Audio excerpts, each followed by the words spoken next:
За өнөөдөр Монгол улсын түвшинд ард иргэд олон нийтийн хамгийн их санаа зовж байгаа асуудал бол тэдний өөрсдийнх нь амь амжиргааны асуудал аа штэ. Өөрөөр хэлэх юм бол бид нар олон жил ярьсан ядуурлыг бууруулъя гэсэн, ажлын байрыг нэмэгдүүлэе гэсэн, цалинтай орлоготой байх тусмаа тухайн улс хөгждөг, ард иргэдийн сэтгэл хангалуун байдаг. Эргээд одоо хамгийн наазах нь гэхэд сошиал медиад ах стресс, уур бухимдал багасна штэ. Бие нэгэ гүтгэнд оромжлох, бүл идэх энэ байдал хүртэл багасна. Үр хүүхдэд зарцуулах цаг зав нэмэгдэнэ гэд маш олон эерэг үр дүн дагуулна. Гэтэл яасан манайх өнөөдөр ерөөсө хүссэн хэмжээндээ ядуурлаа бууруулж чадахгүй байна. Хөрөнгө оруулалтыг татаж чадахгүй байна. Тэр утгаараа ажлын байр олноороо бий болохгүй байна. За үүнтэй холбоо бүхийн нэг чухал асуудал бол ерөөсө төсвийн сахилга бат байдаг. Төсвийн сахилга бат.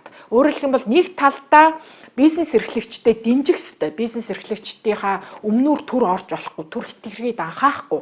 Гэсэн хэрнээ таатай орчныг нь шудраг өстөг нь бий болгоод тушааж байгаа тэр татврын орлогоор янз бүрийн дотор байгаа шүү дээ. Аж ахуйн нэгжийн орлогын албан дотор, хувийн орлогын албан дотор нөөт, амнаат гэд. За идрээс бүрдсэн тэр төсвийн орлогыг зарцуулахдаа маш оновчтой сахилга баттай зарцуулах ёстой. Гэтэл олон жил бид нар төсвийн доктортой байдлын тухай хууль баталсан. Ер нь одоо манайх шиг уул уурхаагаас хамааралтай эдийн засгтай улсад заримдаа төсвийн орлого багас маталтай эрдэс баялагын үн унах, борлуулалтын хэмжээ буурахад тэр олсон мөнгө зөв зарыг гэдэг энэ асуудал яригдаг. Энтэй холбоотой нэг хуулийг би энэ хаврын чуулганаар зайлшгүй батлуулах ёстой гэж үзэж байгаа. Сангийн яамнаас энэ одоо хуулийн төслийг өргөн байрна, олон улсын байгууллагуудын дэмжлэгтэйгээр ажиллаж байгаа.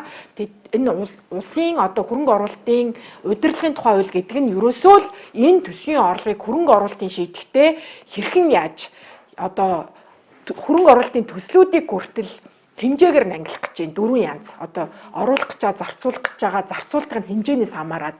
Тэгээд бичил төсөл одоо том хөрөнгө оруулалтын төсөл хоёроос шаардах одоо тэзүү бусад юмнууд нь өөр ялгаатай байх.